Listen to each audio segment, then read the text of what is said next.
에베소서 1장 17절부터 19절의 말씀 함께 봉독하겠습니다. 에베소서 1장 17절에서 19절의 말씀입니다. 함께 봉독하겠습니다. 우리 주 예수 그리스도의 하나님 영광의 아버지께서 지혜와 계시의 영을 너에게 주사 하나님을 알게 하시고 너희 마음의 눈을 밝히사 그의 부르심의 소망이 무엇이며 성도 안에서 그 기업의 영광의 풍성함이 무엇이며 그의 힘의 위력으로 역사하심을 따라 믿는 우리에게 베푸신 능력의 지극히 크심이 어떠한 것을 너희로 알게 하시기를 구하노라. 아멘. 아멘. 아멘. 우리는 사명자입니다. 아멘. 네. 우리가 사역자든 사역자라고 하는 직분이 없든 상관없이 우리는 사역자입니다. 네. 우리는 삶 속에서 빛과 소금의 사명을 감당할 평신도 사역자입니다. 네. 그래서 내 앞에 항상 여호와를 모시며 항상 우리는요 하나님을 내 앞에 모시고 살아가는 삶을 살아야 됩니다. 그러려면 주님을 알아야 되는데 내 힘으로는 알 수가 없어요.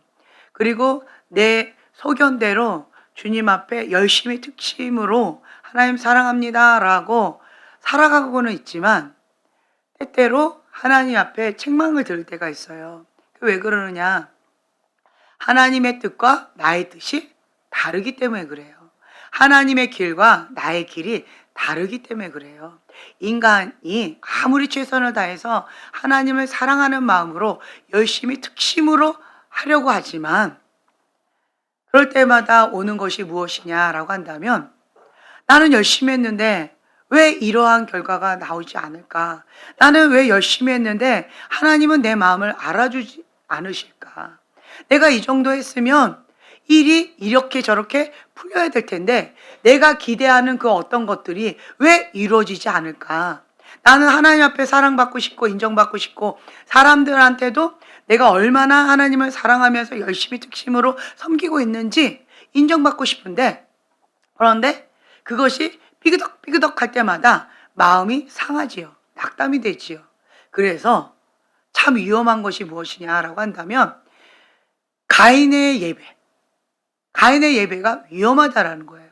왜냐하면 세상 사람들은 예배를 안 드리니까 하나님하고 상관없는 삶을 사니까 별로 기대를 하지 않습니다.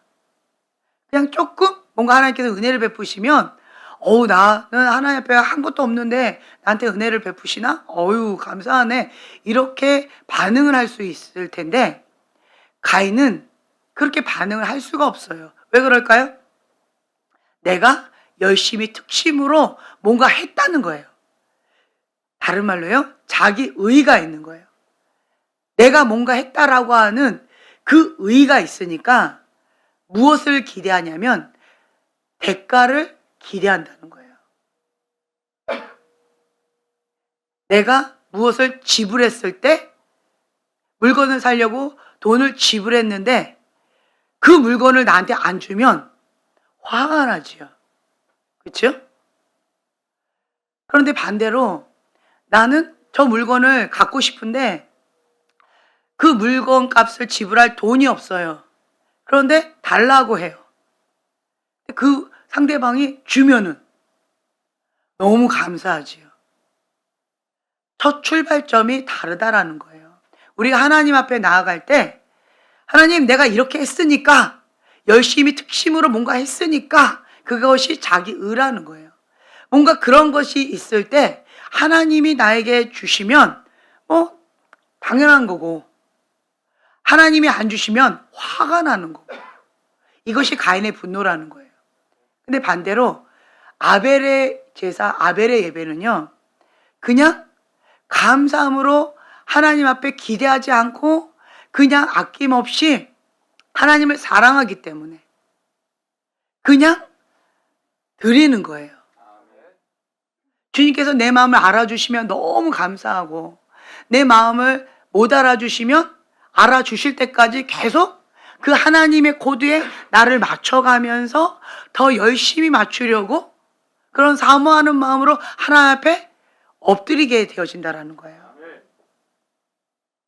그래서 우리가 아벨처럼 주님 앞에 나아가게 되면 감사가 나오고 또 감사가 나오고 또 감사가 나오고 하나님을 향한 갈망함의 마음과 사랑의 마음이 계속 타오르게 된다는 거예요.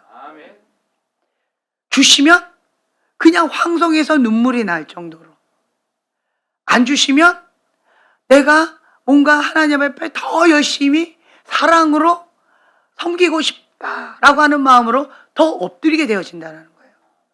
근데 반대로 자기 의가 강한 사람은요, 내가 했다는 거예요. 내가 했는데 왜 안 알아주냐는 거예요. 내가 이렇게 했는데 왜 나를 이렇게 취급하냐는 거예요. 그런 사람은 어디를 가든지 내 마음을 바꾸지 않는 한, 내 생각을 바꾸지 않는 한 원망하고 불평하는 그 패턴을 고치기가 어렵습니다. 원망하고 불평하는 가인과 같은 사람을 누가 좋아할까요? 이러면 악순환이 되어져서 항상 내 안에 그 반항심이 있어요. 거역하는 마음이 있어요. 그것은 영입니다. 영이에요.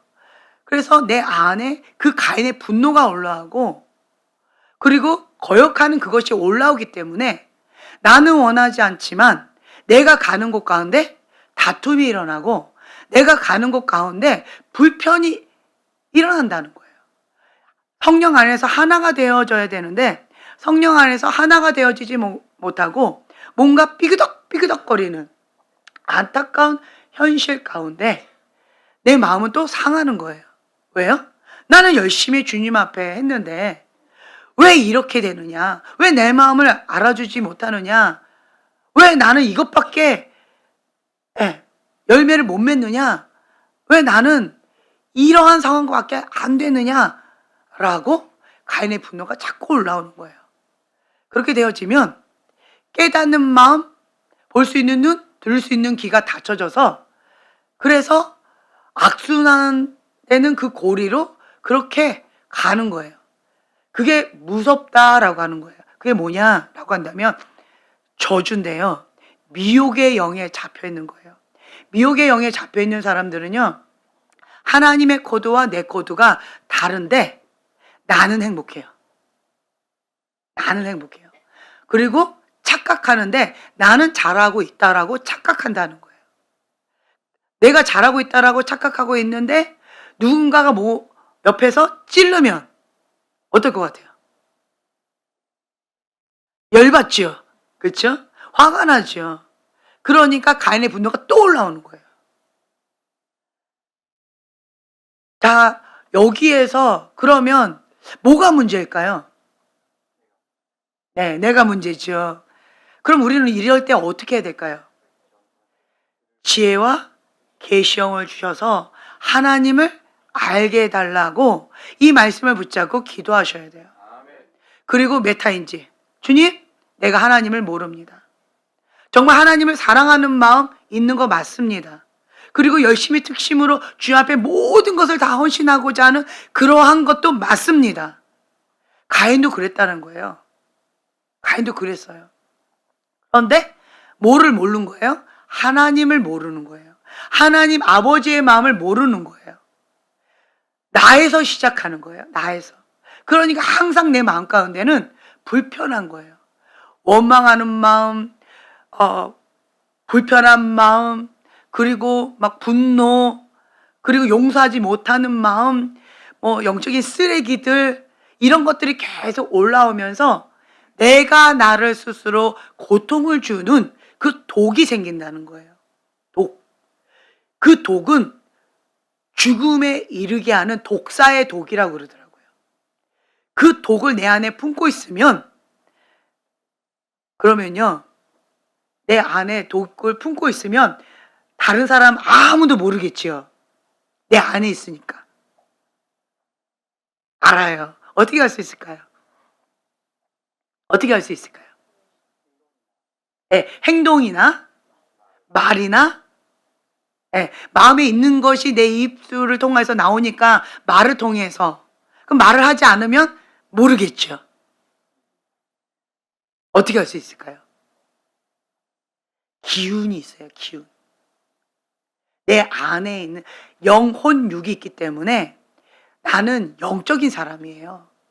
예. 영이 죽은 사람을 이렇게 보잖아요. 기도하지 않았어요. 기도하지 않는 사람은 호흡을 하지 않은 거죠. 호흡을 하지 않은 사람은 살아있으나 죽은 자예요. 죽어 있는 자는요, 얼굴이 이미 죽어 있어요. 얼굴이 죽어 있어요. 이렇게 보면은요, 기도하지 않은 사람들, 그런 사람들은 이미 잠자고 있는 사람, 죽어 있는 사람이기 때문에 영적인 감각이 별로 없어요. 그리고 그것 가운데 그냥 방치하고 오래된 사람은 얼굴을 보면요, 무서워요. 얼굴이요, 독이 가득해가지고 무서워요.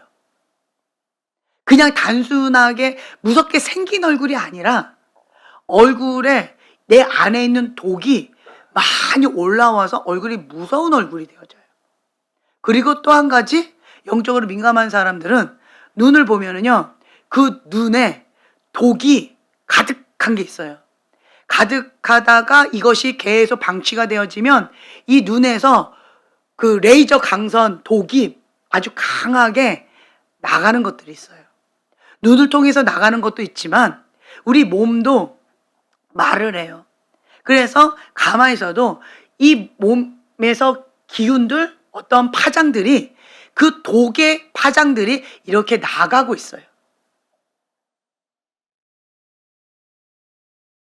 영적인 그림을 보면은요, 그냥 이렇게 있는데 뭔가 물과 기름처럼 같은 액체인데 뭔가 이렇게 밀어내고 뭔가 불편하고 하나 되지 못하는 어떤 이런 것들이 있어요. 영이 다르거나 아니면 추구하는 방향성이 다를 때 이렇게 서로가 힘들어요. 이런 게 있어요. 눈에 보여요? 그리고 느껴져요? 안 느껴져요. 이거는 영적인 감각인 거예요. 그러니까 영과 영이 충돌하는 거예요. 이게 영과 영이 충돌하는 거예요. 뭔가 핀트가 안 맞는 거예요. 내가 하나님을 바라보고 눈을 하나님께 고정하고 그렇게 나아가게 되어진다면, 내가 하나님 안에 있다면 샬롬 평강 가운데 주님 안에서 그렇게 나아가게 되어져요. 그런데 뭔가가 이렇게 핀트가 안 맞다라고 한다면 내가 문제든지 상대방이 문제든지 뭐가 있다라는 거죠. 그럴 때 내가 나 자신을 돌아봐서 이렇게 돌아보는 거예요. 어때? 별로 불편함이 없어요. 불편함이 없어요. 그러니까 제가 말하는 건 영적으로 얘기하는 거예요. 내가 내 영을 하나님 앞에 정직하게 서서 바라볼 때 뭔가 불편함이 없어요. 그러면 하나님 앞에 물어보는 거예요. 이게 뭘까요? 이 충돌되는 이게 뭘까요? 이게 뭘까요? 사람마다 다 다르더라고요. 어떤 경우는 눈을 뺏겼다. 그래서 시선을 놓쳤다. 하나님을 바라봐야 되는데 시선을 놓쳐서 딴 데로 눈을 뺏겼다. 마음을 뺏겼다는 거죠. 싸우고는 있는데 눈을 뺏겼기 때문에 지금 현재 물과 기름처럼 이렇게 핀트가 빗나갔다. 하나님은 강하게 말씀하시는데 핀트가 빗나간 것을 가볍게 여기는 그 마음 가운데 그거를 즐기고자 하는 그 마음을 돌이키고 싶어 하지 않으니까 하나님의 말씀을 무겁게 여기지 않고 가볍게 여기고 있다. 그래서 물과 기름처럼 핀트가 어긋나고 있다. 이렇게 말씀하시는 경우도 있고요. 어떤 경우는 뭔가 이렇게 불편함이 있어요. 영이 다르다. 이렇게 말씀하시는 경우도 있어요. 그럼 무슨 영이 다를까? 방금 얘기한 것처럼 같이 예배는 드리고 있는데 가인의 예배를 드리고 있는 자와 아벨의 예배를 드리고 있는 자, 여기서 이게 충돌이 일어나는 거예요. 그래서 이것이 뭔가 하나가 되지 못하고 충돌이 일어나고 있다. 그래서 불편함을 느끼고 있다. 이렇게 말씀하시는 경우도 있고, 그리고 또 어떤 경우는 하나님을 대놓고 대적하고 있는 가인의 분노로 그렇게 가인의 예배를 드리고 있는 거기에서 한 발 더 나아가서 이제는 분노로 반응해가지고 하나님을 대놓고 대적하는 그러한 것으로 인하여서 계속 공격으로 하나님을 대적하고 공격하는 그런 걸로 인하여서 이게 충돌이 일어나고 있는 이런 것으로 인하여서 그렇다. 뭐 이렇게 기타 등등 이런 것을 구체적으로 말씀을 주셔요. 자, 이럴 때는 어떻게 해야 될까요? 어떻게 해야 될까요? 지혜와 계시형을 주셔서 하나님을 알게 해달라고. 나를 내려놔야 돼요. 나를 내려놔야 돼요. 주님, 무엇을 원하시나요? 무엇을 원하십니까? 무엇을 원하실까요? 하나님이 원하시는 그 한 가지에 순종을 못하고 있다는 거예요. 하나님께서 지금 나에게 말씀하신 그 한 가지가 무엇인지 그거를 들어야 되는데 그거를 못 듣고 있든지 아니면 들어도 순종을 못하고 있든지 아니면 그것 자체도 인식을 못하고 있든지 이런 것들이 있다라는 거예요. 근데 결론은 뭐냐면 지금 나에게 말씀하신 그 한 가지에 결론적으로는 순종을 못하고 있다라는 거예요. 우리 형제님, 하나님께서 나에게 지금 말씀하신 게 뭘까요?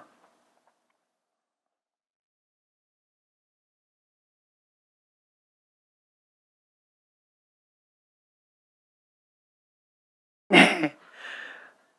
말씀하옵소서 주의 종이 듣겠나이다. 할렐루야. 네, 좋아요. 형제님은 뭘까요? 나를 드리는 거. 네, 나를 드리는데 어떻게 드려야 될까요? 다, 그렇죠. 다 드려야 되는데 그 한 가지가 뭘까요? 지금 하나님께서 원하시는 그 한 가지가 뭘까요? 자, 보세요. 형제님 뭐가 막 올라오고 있어요, 지금. 예, 분노가 올라오고 있어요. 예, 그 분노가 무슨 분노예요? 가인의 분노가 올라오고 있어요? 예. 그 분노가 왜 올라오고 있을까요? 예, 상처 때문에. 그 상처를 용서를 못 하고 있는 거죠. 예. 지금 공통분모가 뭐냐라고 한다면 제가 그때 바람이 부는 그걸 얘기했잖아요. 그 바람이 부는데 용서하지 못함의 바람이었어요. 지금 제가 말씀드린 이러한 종류의 사람들의 공통분모가 용서하지 못함이었어요. 용서하지 못함. 가인의 분노예요. 결국은요, 가인을 하나님 앞에 내어놓고 아벨을 내어놓고 그 말씀을 깊이 묵상하다 보면 내가 지금 현재 주소가 어떻게 되어 있는지 그리고 내가 추구해야 될 방향성이 어느 모습인지 이거를 보게 되어진다는 거예요. 이러한 감각이 있다는 것은 은혜입니다. 영적으로 깨어있다는 거예요. 나름대로 하나님 앞에 기도하면서 나름대로 그것을 인지하면서 싸우고 있다는 거예요. 싸우고 있다는 거예요. 네. 그런데 알고는 있잖아요. 오랫동안 형제님 싸우고 있었잖아요. 그렇죠? 그 한 가지 때문에 지금 속상함치 받고 있는 거잖아요. 다만 형제님이 인정을 안 하고 싶었나 봐요. 네, 인정합니까? 네. 하나님 그거 한 가지를 원하는 거예요. 그거 한 가지. 가인의 예배가 아니라 아벨의 예배를 드리기를 원하는 거예요. 그러면 그 한 가지를 내려놔야 되는데 내 힘으로 돼요, 안 돼요? 안 돼요.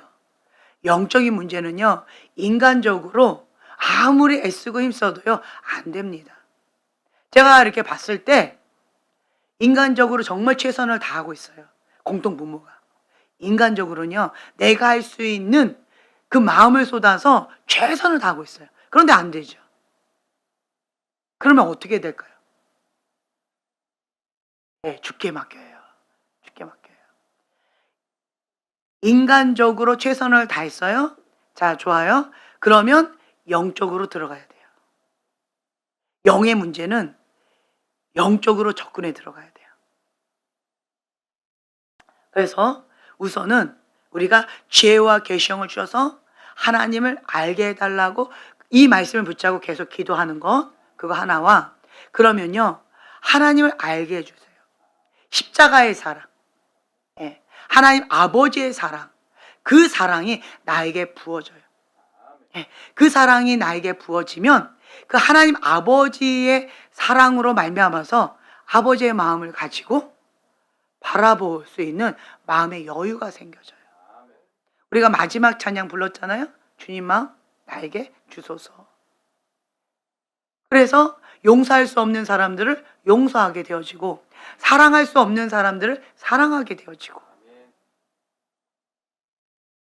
내가 최선을 다해서 하고는 있는데, 그런데 하나님이 원하시는 그 한 가지를 올인해야 된다는 거죠. 다른 말로요, 5가지 과목이 있어요. 뭐 국영수, 사과 이렇게 5가지 과목이 있는데, 나는 지금 현재 이 수학, 여기가 지금 현재, 이거 하나가 지금 어려운 게 있는 거예요. 그런데 나는 최선을 다하면서 요거를 다 같이 이 5가지를 열심히 하고 있는 거예요. 5분의 1, 5분의 1, 5분의 1, 5분의 1, 5분의 1로. 결국 나는 최선을 다하지만 하나님이 원하시는 것은 이건데, 이거 한 가지에는 내가 얼마만큼 에너지를 쏟고 있어요? 5분의 1 에너지를 쏟고 있다는 거예요. 제가 다시 말씀을 드릴게요. 내가 중요하게 생각하는 것 5가지. 근데 하나님께서 중요하게 생각하시는 것 1가지. 어떻게 해야 될까요? 그렇죠. 한 가지. 이 한 가지에 나는 올인을 하는 거예요. 하나님은 여러 개를 동시에 순종해라 이렇게 말씀하지 않으시고요, 지금 나에게 말씀하신 한 가지라고 말씀드렸잖아요. 그걸 제가 묻는 거예요. 지금 나에게 말씀하신 그 한 가지가 무엇이냐? 그거를 받아야 된다는 거예요. 지혜와 계시형을 주셔서 하나님을 알게 하시고, 지금 나에게 말씀하신 그 한 가지가 무엇인지 받으면 그 한 가지에 5분의 5를 다 쏟는 거예요. 그러면 하나님께서는 내가 부족하다 할지라도 긍휼로 함께 해주세요. 가인의 분노가 막 올라오진 않아요. 주님의 긍휼의 은혜로 함께 해주시는 것들이 있어요. 그래서 은혜 모드로 나아갈 수 있는 은총을 입게 되어져요. 이 차이를 좀 아셨으면 좋겠어요. 나 나름대로 최선을 다하고 있다. 그런데 왜 하나님 이렇게 하십니까? 라고 하는 것은 내가 5분의 1의 최선을 다하고 있는데, 하나님 입장에서 5분의 1의 최선을 다하고 있는데 나는 5분의 5의 최선을 다하고 있는 것처럼 하나님 앞에 요구를 하고 있는 거예요. 그러니까 하나님과 내가 대화가 사오정 대화가 되는 거예요. 그래서 내 입장에서는 가인의 분노가 일어나는 것이고, 하나님 입장에서는 내가 언제 그렇게 하라더냐.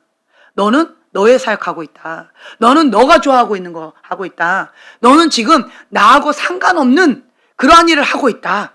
이렇게 말씀하실 수도 있다라고 하는 거예요. 그러니까 하나님의 입장과 내 입장이 이렇게 서로 다를 수가 있는 거예요. 그러니까 가인이 하나님 앞에 분노를 일으키면서 못 알아듣겠어요. 그래도 나는 최선을 다했는데 나보고 어쩌라고요? 하고 돌을 들어서 거기에 플러스 하나님을 대놓고 대적하는, 하나님의 은총을 받는 하나님의 사람에게 돌을 들어 죽이는, 죄를 하나 더 더하는 그러한 결과를 얻게 되어졌다는 거예요. 그렇다라고 한다면 우리는 어떻게 해야 될까요? 이 시점에서 하나님께서 말씀하시는 것과 내가 생각하는 이것과 이렇게 하늘과 땅처럼 다를 수 있다라고 하는 것을 인정하는 거예요. 인정해요. 그럼 누가 바꿔야 돼요? 누가 바꿔야 돼요? 그렇죠.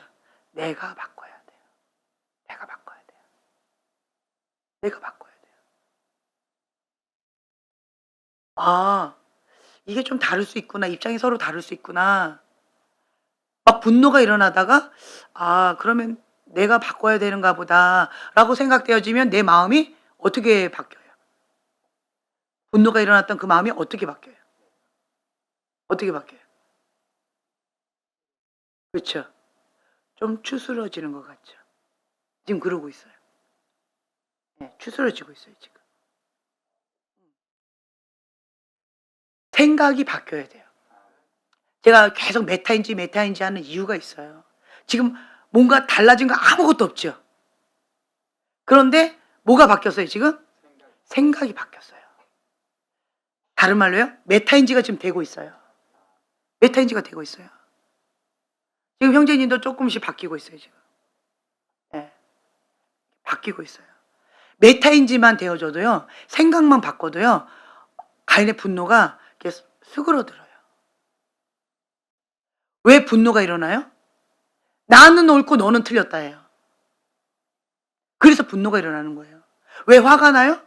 내가 옳고 너는 잘못됐다는 거예요. 나만큼만 하라는 거예요. 그게 뭐예요? 자기의라는 거예요. 자기의가 있을 때 분노가 일어나는 것이고 자기의가 있을 때 화가 나는 거예요. 그런데 자기의가 이게 아닌 거네 라고 하는 생각과 동시에 그 분노가 근거가 사라진다는 거예요. 화낼 근거가 사라져 버린다는 거예요. 그러니까 이거 내가 화낼 입장이 아닌가 보네 라고 하면서 이게 살짝 수그러진다는 거예요. 그래도 화가 나는 거 화가 나요. 네. 왜요?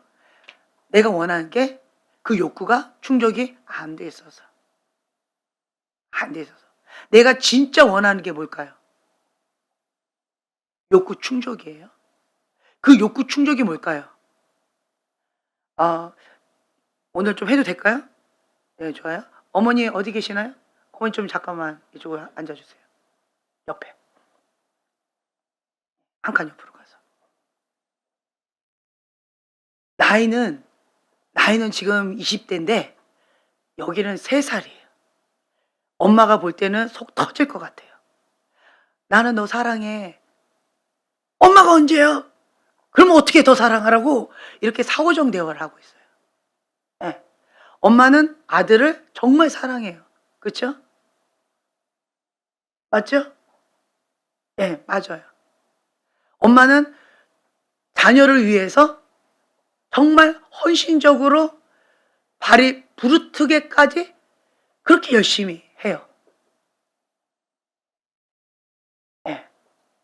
근데 내가 3살이라서 그 사랑을 못 알아줘요.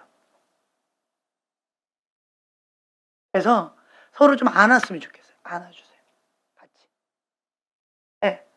엄마가 아들을 안아주라고 오라고 했는데 엄마를 안아줘야 될 것 같아요. 예. 예. 있는 모습 그대로 사랑하는 거예요. 있는 모습 그대로 내가 너를 사랑한다 말 한마디만 해주세요. 있는 모습 그대로 나는 너를 사랑해. 예. 둘째 아들 막내둥이 귀염둥이로 나는 너를 사랑해.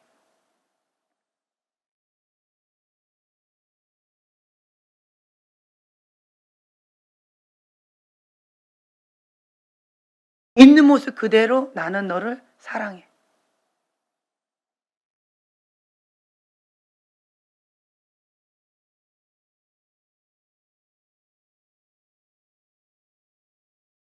세 살 때 개구장이인 그 모습 그대로 사랑해. 그렇게 얘기해 주세요.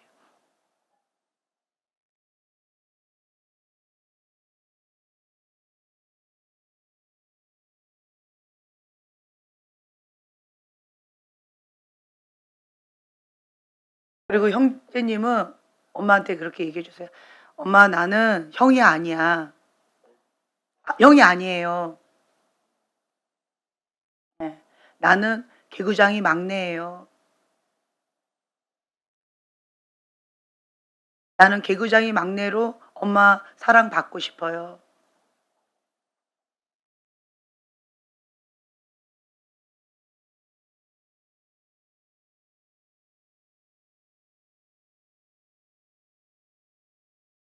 그래서 우리 형제님은 지금 현재 3살 아이의 마음이 있는데요. 예. 그냥 얼굴 막 부벼대고 엄마한테 부벼대고 엄마 품에 안겨가지고 막 이렇게 하는 거를 지금 현재 원하는 것 같아요. 그냥 그렇게. 그냥 엄마 하면서 그냥 아무 생각 없이 엄마한테 그렇게 그냥 부비부비 그걸 하고 싶어 하는 것 같아요.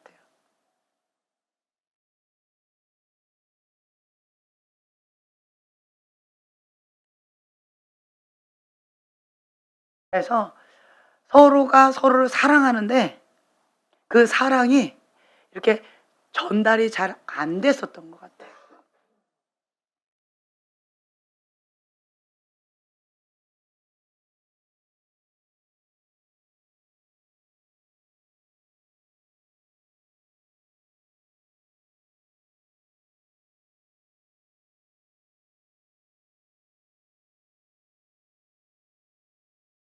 엄마를 용서합니다. 형을 용서합니다.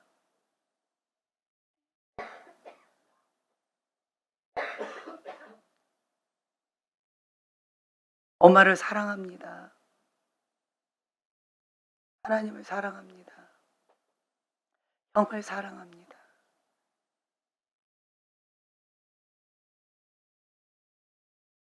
감사합니다. 네, 감사합니다. 네. 그래서 우리 형제님이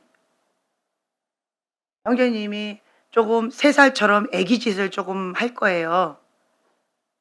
그때 그냥 그거 해주면 좋을 것 같아요. 예. 형제님은 이렇게 부비부비, 그죠? 그거 좋아해요. 그쵸? 부비부비 좋아해요. 그거 그냥 해주세요. 지금도 이렇게 부비부비 해도 돼요. 애기처럼, 예, 예, 해도 돼요.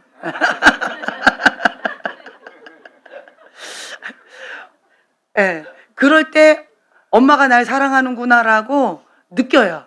엄마가 나 너 사랑해, 사랑해 말로 한다고 아들은 그걸 느끼는 게 아니고 부비부비 할 때 엄마가 날 사랑하는구나 이렇게 느껴요. 우리 자매님이 예, 그 아들의 사랑의 언어에 맞춰서 그렇게만 해주면 이건 이제 끝날 것 같아요. 예, 끝날 것 같아요. 예. 할렐루야. 네, 좋아요. 엄마 손 꼭 붙잡고 오늘은 예배 드려요.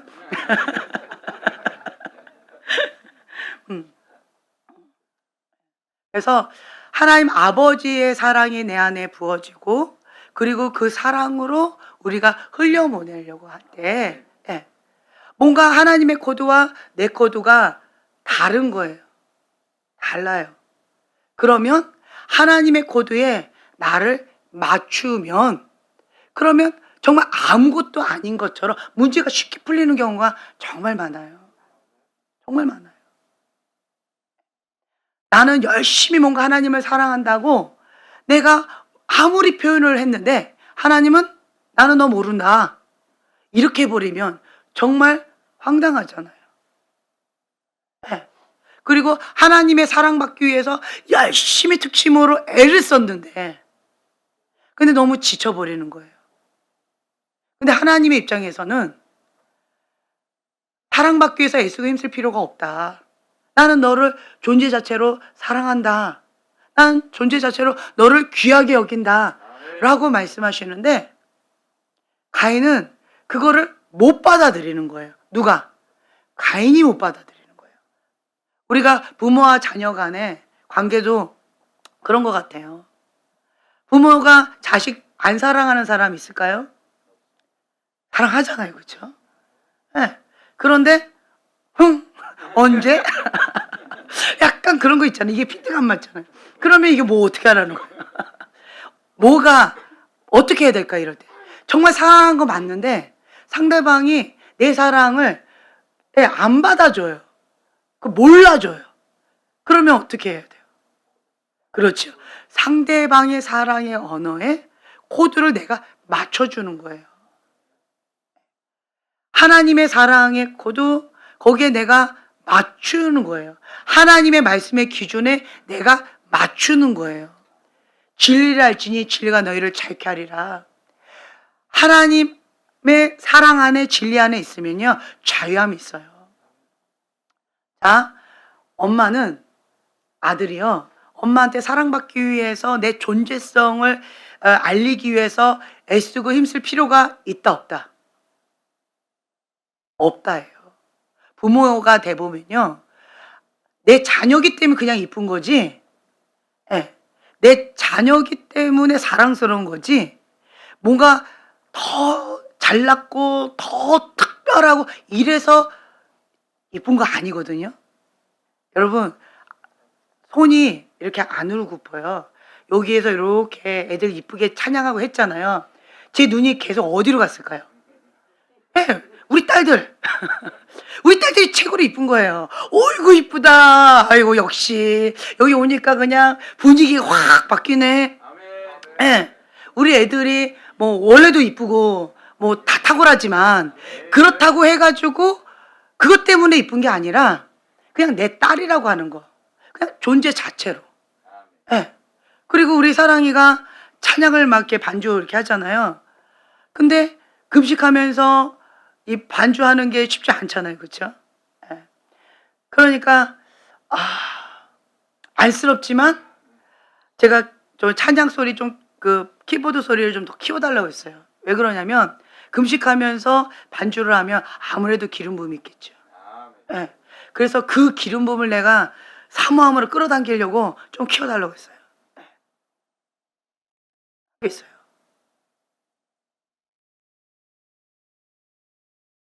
어린 아가들, 유치원 아가들이 앞에서 이렇게 재롱잔치 할 때 우리 엄마 아빠는 누구만 보여요? 거기에서 최고로 잘해서 걔만 보여요? 내가 예전에 우리 미국 아빠를 봤을 때 얼마나 재밌었는지 몰라요. 샤샤는 말도 안 하고 가만히 이러고 있는데 샤샤만 계속 찍어. 샤샤만 막 앞에 와서 찍고 뒤에서 찍고 그리고 샤샤한테 막 이러고 있어요 그냥. 근데 샤샤는 입 하나 뻥끗도 안 하고 그냥 가만히 서 있다가 그러고 들어갔는데 그런데 샤샤가 최고로 이쁘다는 거예요. 샤샤밖에 안 보여. 네, 그렇죠? 네, 그랬다는 거예요. 그리고 그날 아마 샤샤 뭐 발표회가 있다고 해가지고 그날 예배를 왔었어요. 그것 때문에. 네, 그리고 사진 찍고 그리고 가셨어요. 그러니까 거기서 멀뚱하게 있든 말든 그거 상관없어요. 그냥 내 자녀라서 이쁜 거예요. 내 자녀라서. 그러니까 존재 자체로 귀하다는 거예요. 그런데 이 아가들은 그렇게 느껴요, 안 느껴요? 왜 안 느껴요? 내가 잘못하면 혼내잖아요. 예배실에서 떠들면 막 뭐라 하잖아요. 그러니까 내가 원하는 그게 만족이 안 됐다고 해서 그걸 못 느끼는 거지. 부모님은요, 존재 자체로 사랑해요. 있는 모습 그대로 사랑해요. 제가 아이가 5명 있잖아요. 5명 다 달라요.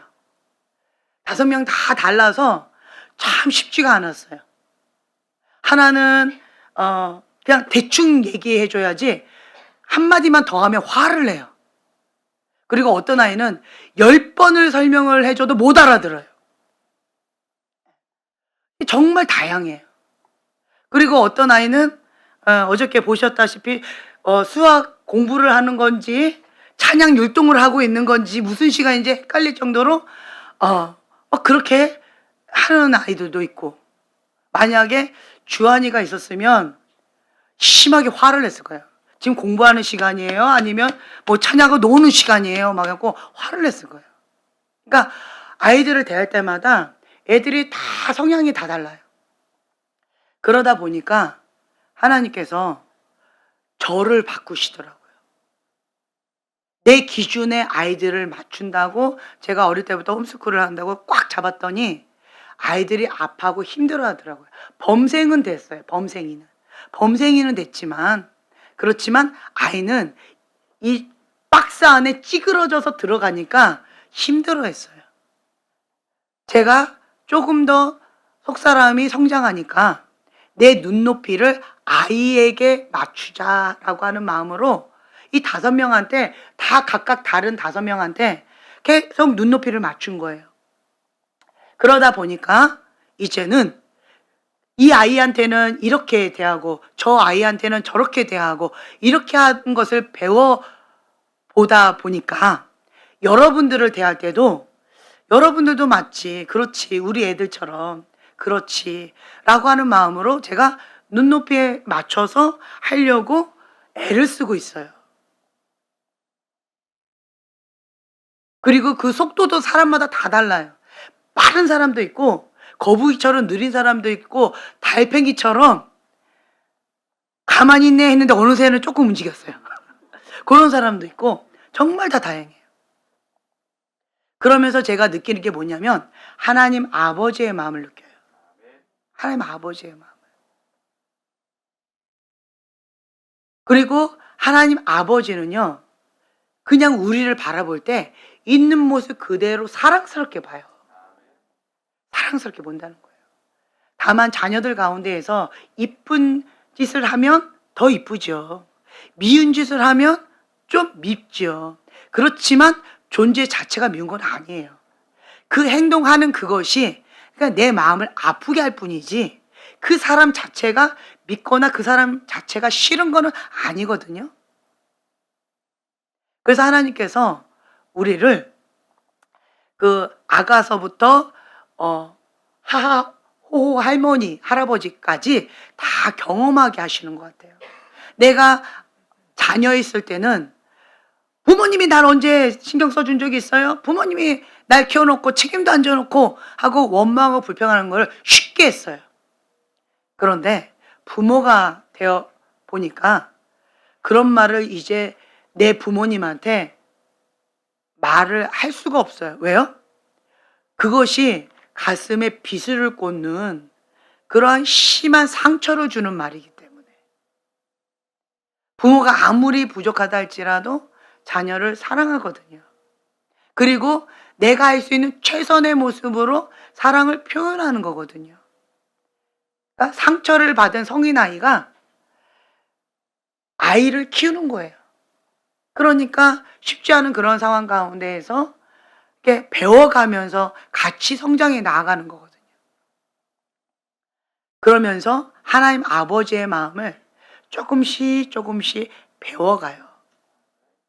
우리 같으면 탕자는 자식이 아니고 내 옆에서 아주 열심히 하는 큰아들만 내 자식이고 이렇게 할 것 같잖아요.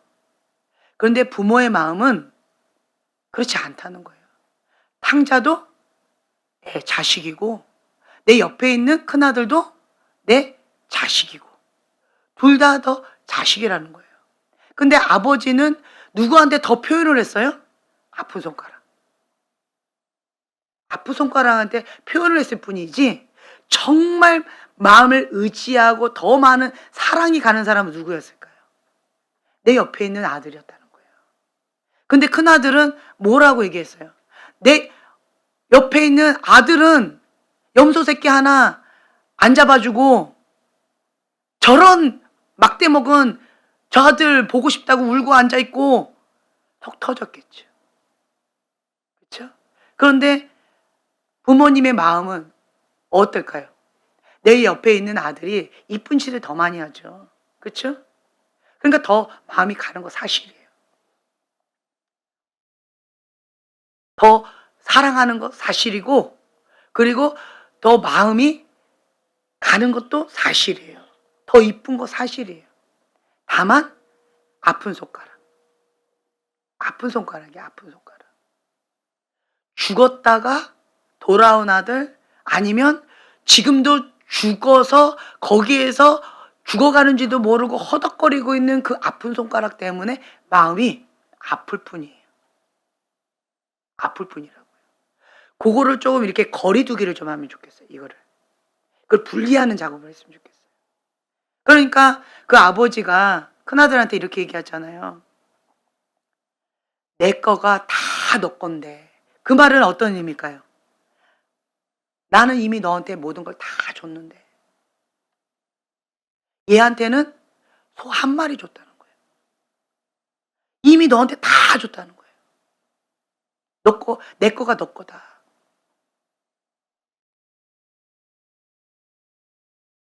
죽었다가 살아왔기 때문에 소 한 마리 잡아준 거예요. 그러면 이 옆에 있던 그 아들은 뭐 하면 될까요? 누리면 돼요. 아버지의 마음이 여기에 다 가 있는 거고 아버지 거가 이미 다 내 거잖아요. 그죠? 그러면 그걸 어떻게 하면 돼요? 내가 못 누리고 있었다라는 거잖아요. 내가 못 누리고 있었다는 거예요. 그러면 이제 뭐만 하면 돼요? 누리면 되는 거예요. 누리면 돼요. 엄마 마음을 너무 아프게 한 거예요. 누리지를 못한 건 누구다? 나한 거예요. 이미 엄마는 다 준 거예요. 엄마는 다 준 거예요. 그러니까 정말 하나의 아버지의 마음을 우리가 이렇게 부모가 되면서 배워가는 것 같아요. 조금씩 조금씩. 장가 가면 엄마한테 죄송하다고 크게 막 사과하느라고 바쁠 거예요. 예. 내가 진짜 이렇게 아프겠구나. 이게 아닌데 그런 마음이 들 거예요. 근데 장가 가서 애를 낳아봐야 알아요. 예. 어머니 그쵸? 장가 빨리 보내야 되겠죠? 그러니까 사람이 그 입장이 돼봐야 그래야 내가 경험하게 되는 거예요. 그렇지 않으면 머리로는 알겠는데 가슴으로 와닿지가 잘 않는 것 같아요. 그래서 하나님께서는 우리를 이렇게 바닥치게끔 다양한 환경 속으로 이렇게 몰아가시는 것 같아요. 그것을 감당할 수 있도록 마음을 더 낮추고 더 낮추고 더 낮추도록 주님께서 그렇게 이끌어 가시는 것 같아요. 그래서 우리는 하나님의 선하심을 신뢰하고 그리고 내가 하나님을 초점 고정 하나님을 바라보고 내 앞에 여호와를 모시며 주님을 내 앞에 모시면서 하나님과 함께 그렇게 살아가고 있다면 나에게 주어진 이러한 환경이나 이러한 상황들 그런 것들도 모든 것이 합력하여 선을 이루실 그 하나님을 신뢰하면서 어떻게 한다? 받아들인다. 그래서 하나님 앞에 계속 묻는 거예요. 지혜와 계시형을 주셔서 하나님을 알게 하시고 주님 이러한 상황을 하나님께서 허락하셨는데 하나님의 뜻은 아닐 수 있어요. 죄의 문이 열려서 사단이 죽이고 멸망시키려고 했었을 수도 있어요. 하나님 뜻은 아니지만 합법적으로 죄의 문이 열렸으니까 그렇게 되어졌고 하나님은 허락하셨죠. 그러면 하나님 앞에 기도하는 거죠. 하나님 나에게 이렇게 허락하셨는데 내가 어떻게 하기를 원하십니까? 이러한 상황 가운데 하나님의 뜻은 무엇이고 하나님의 방법은 무엇입니까? 그렇게 묻는 거예요. 그러면 하나님께서 내 마음 가운데 깨닫는 마음을 주세요. 볼 수 있는 눈, 들을 수 있는 귀, 깨닫는 마음이 있는 거. 심령이 가난한 자는 복이 있다니 천국이 저희 것이며 내가 주님 앞에 가난한 심령으로 주님 앞에 머물고 있으면 그러면 항상 깨닫는 마음을 주신다는 거예요. 깨닫는 마음. 그러면 주님께서 주시는 그 방법으로 내가 붙잡고 나가게 되어진다면 사울 왕 밑에 있는 다윗이라 할지라도 그 상황을 통하여서 다윗은 연단의 과정을 통하여서 성장하는 기회로 삼았다는 거예요. 그러나 사울 왕은요. 연단의 과정이 아니라 자기가 스스로 하나님의 뜻을 거역했기 때문에 하나님의 말씀을 버렸기 때문에 여호와의 신이 떠났기 때문에 이건 연단의 과정이 아니죠. 죄로 인한 대가지요. 죄의 삭은 사망이에요. 자기가 심은 대로 그 저주의 열매를 자기가 먹는 거예요. 그렇지요? 그래서 하나님께서 심판하신다는 거죠. 원수 갚는 것이 내게 있으니 내가 갚으리라. 하나님 그렇게 말씀하신다는 거죠. 그래서 그 사울 왕에 대해서는 우리가 뭐 이렇게 할 필요가 없다는 거예요. 다만 이러한 상황을 허락하신 하나님의 뜻과 하나님의 방법 그리고 내가 어떻게 하길 원하시는지 지금 나에게 원하시는 그 한 가지 그거를 내가 깨닫고 그 말씀 가운데 죽기까지 순종하면서 주님 앞에 나아가게 되어지면, 그러면 나는 이러한 위기가 하나님 앞에 성장하는 기회가 되어지고, 내가 하나님의 사람이다라고 하는 것을 인정받는 기회가 되어진다라고 하는 것이죠. 하나님의 뜻입니다. 죽기까지 순종해야죠. 하나님의 뜻입니다. 죽기까지 순종해야죠. 네. 고백하세요. 하나님의 뜻입니다. 죽기까지 순종해야죠. 그렇게 나가야죠. 우리는 선택권이 없어요. 선택권이 없습니다. 선택권이 없어요, 형제님. 병신도 사역자예요. 선택권이 없어요. 선택권이 없어요. 선택권이 없어요. 그렇죠? 네. 선택권이 없어요. 선택권이 없다라는 것은요, 은혜입니다. 은혜예요. 하나님의 손에 딱 붙들린 바 되어져서 하나님께서 책임지셔야 나는 살아갈 수 있다는 거예요. 선택권이 없어요, 우리 인생은. 근데 선택권이 있어요?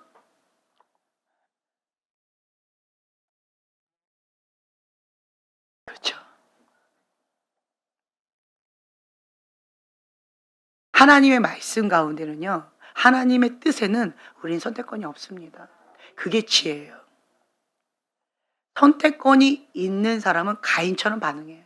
내가 원하든 원하지 않든, 내가 인정하든 인정하지 않든 선택권이 있다라고 하는 그런 사람들은 가인처럼 반응합니다. 왜 선택권이 없다고 할까요? 하나님의 뜻 가운데 우리는 맞추는 것밖에 없기 때문에 선택권이 없다라는 거예요. 뭔가 문제가 일어나고 뭔가 어려움이 있다, 그것은 내가 문제지 하나님의 문제가 아니라는 거예요. 그리고 제가 다시 한번 말씀드리는데, 지금 권위에 대한 아픈 마음들이 올라오는 그런 것들 크게 두 가지가 있어요. 육적인 불의한 권위자로 인하여서 아픔이 올라오는 거. 제가 어저께 고백한 것처럼 상처의 반응이잖아요. 그렇죠? 그러면 상처를 치유받아야 되는 거예요. 속사람 치유를 받아야 되는 거예요. 그런데 영적인 권위자에 대해서 불편한 마음이 있는 것은, 그거는 영이에요. 거역의 영이에요. 대적의 영이에요. 이건 다른 차원이에요. 상처하고 상관없어요. 그건 영입니다. 그걸 인지하셔야 돼요. 그래서 영적인 권위자한테 불편한 마음이 있다? 정말 무서워하셔야 돼요. 심각하게 생각하셔야 돼요. 저는 그걸 가볍게 보지 않습니다. 가볍게 보지 않아요. 하나님한테 가인처럼 들이받는 거예요. 무서운 죄예요. 그것만큼 무서운 죄가 없습니다. 그걸 인식하셔야 돼요. 인정해야 돼요. 그래서 우리가 이거를 계속 지금 분리하는 작업을 하고 있잖아요. 영도 분리하고 혼도 분리하고 육도 분리하고, 그렇게 분리하면서 내가 계속 하나님 앞에 그렇게 하고 있잖아요. 그래서 하나님 앞에 우리는요, 지혜와 계시형을 주셔서 하나님을 알게 하시고, 이 말씀을 붙잡고 기도하게 되어지면요, 자기 의로 기도할 수 없어요. 자기 의가 강한 사람은 이 기도 못합니다. 가인의 입장에서 아무리 기도해도 하나님을 알 수 없습니다. 지혜와 계시형을 주셔서 하나님을 알게 하시고, 이 기도를 하려면요, 자기 의를 박살내야 돼요.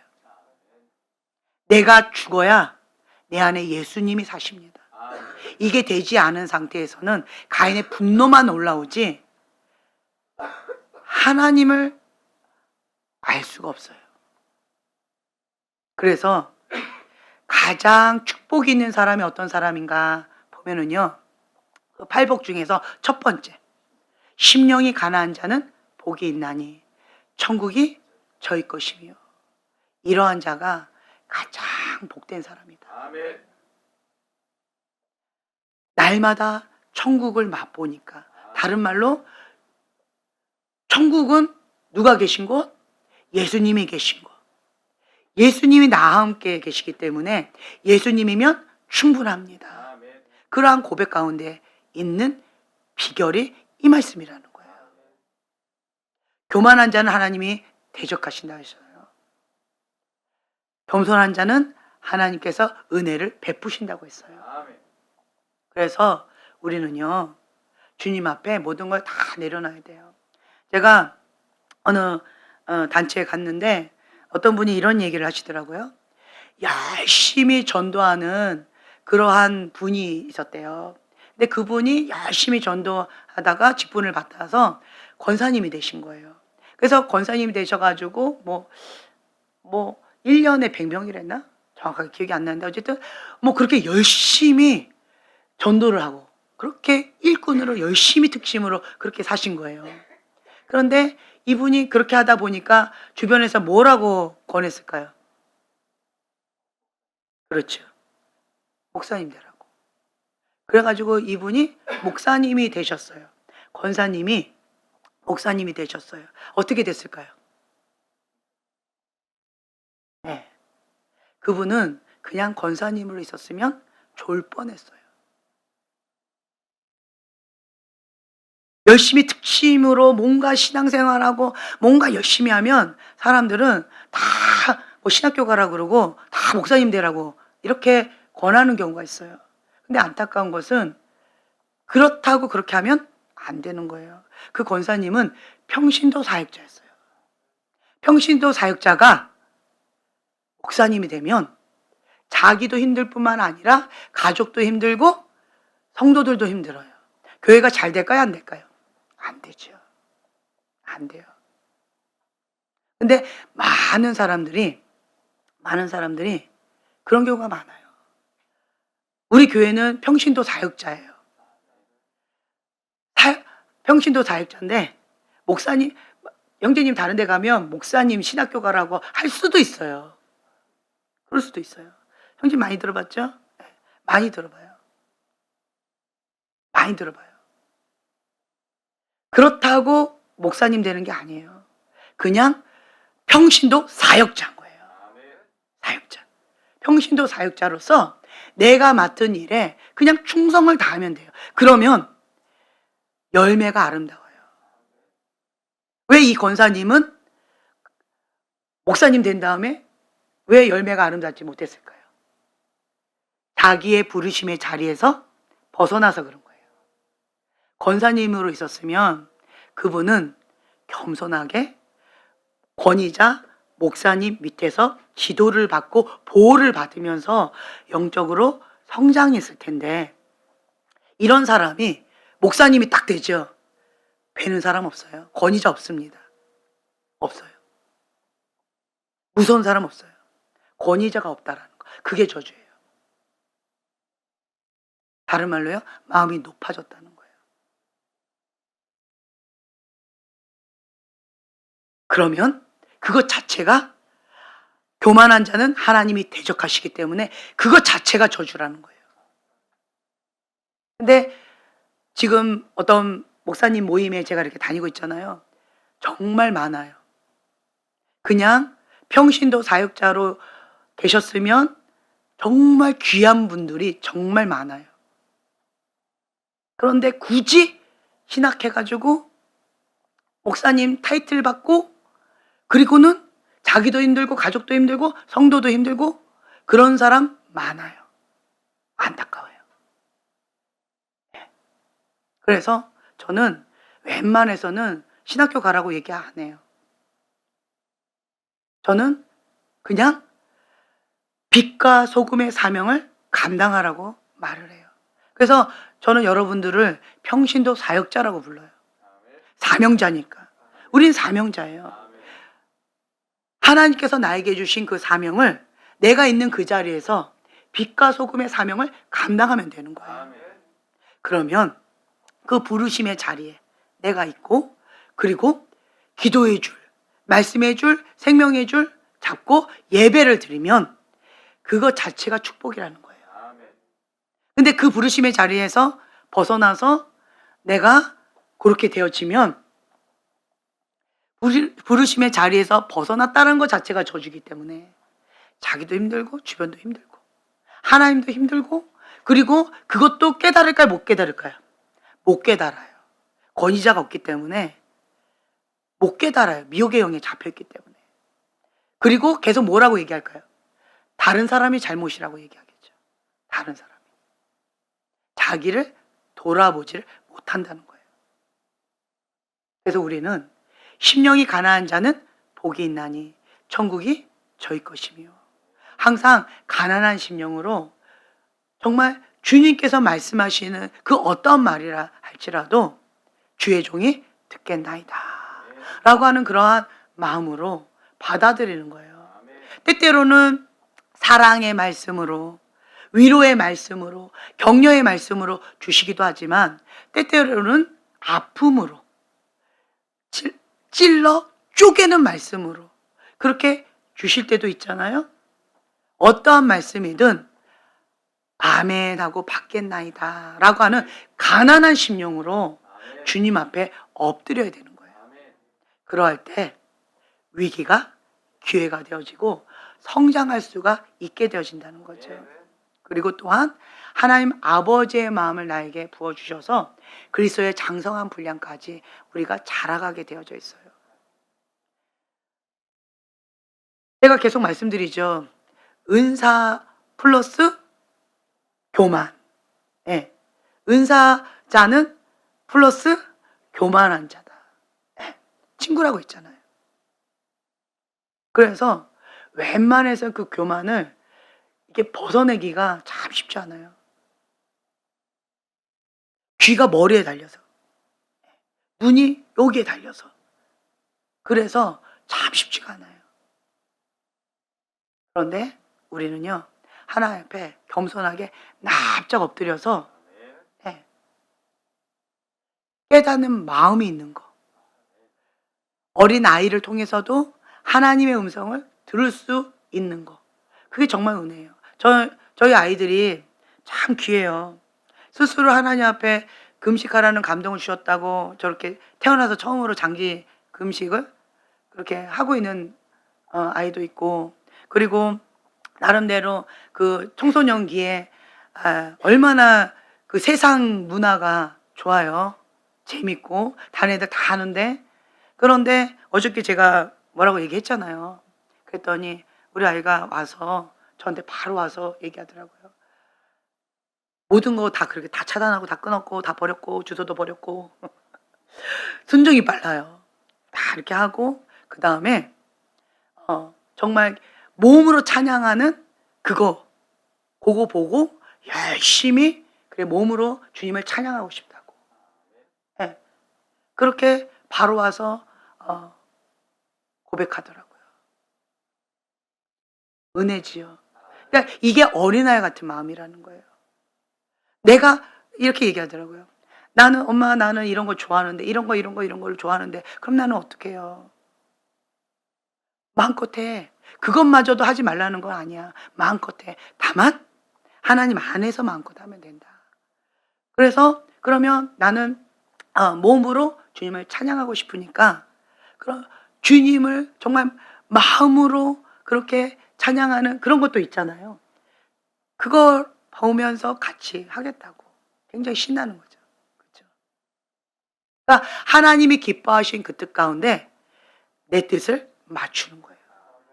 이게 회개지요. 그렇죠? 회개. 그래서 옛집을 헐어버리다. 그리고 아버지께로 돌아가다. 그게 회개잖아요.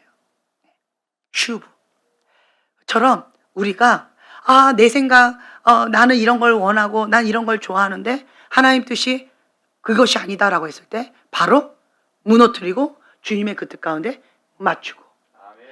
회개가 빠른 자가 하나님 아버지의 마음에 합한 자로서 성장한다는 거예요.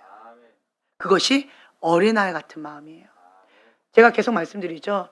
우리 아이들을 통해서 저는 하나님 말씀을 듣는다고, 그리고 우리 아이들을 보면서 하나님께서 주시는 말씀을 저는 받는다고 제가 말씀드리죠. 네. 그러니까 우리 아이들이 이렇게 반응하는 이런 모습을 보고요, 제가 마음이 정말 낮아지고요, 겸허해지면서 하나님 앞에 더라고요. 그러면서 하나님 앞에 회개하게 되어지는 거예요. 주님, 내가 더 깨어있기를 원합니다. 주님 앞에 어린아이 같은 마음으로 깨어있기를 원합니다. 라고 하는 마음으로 이렇게 다 엎드리게 되어지더라고요. 그래서 오늘 그 찬양, 주님 마음 내게 주소서라고 했던 그 마음의 고백을 제가 하나님 앞에 막 올려드리게 되어지더라고요. 나는 아무것도 할 수 없지만 주님 아버지의 마음이 나에게 부어지면 내게 능력 주신 자 안에서 내가 무엇이든지 할 수 있습니다. 아멘. 네, 기도하고 마치겠습니다. 우리는 사명자입니다. 하나님께서 나에게 주신 그 사명의 자리에서 최선을 다할 때 착하고 충성된 종아라고 하는 그 칭찬을 받게 되어집니다. 우리는 하나님께서 주시는 그 상을 기대합니다. 우리의 시민권은 하나님 나라에 있습니다. 주님, 성령님, 우리를 온전히 사로잡아 주셔서 지혜와 계시형을 주시고 하나님을 알게 해주시는 그 크신 은총으로 함께하여 주시옵소서. 날마다 하나님의 영의 인도함을 받는 하나님의 아들됨으로써 우리가 승리하는 삶을, 거룩한 삶을 살아갈 수 있도록 축복하여 주시옵소서. 감사드리며 예수님의 이름으로 기도합니다. 아멘.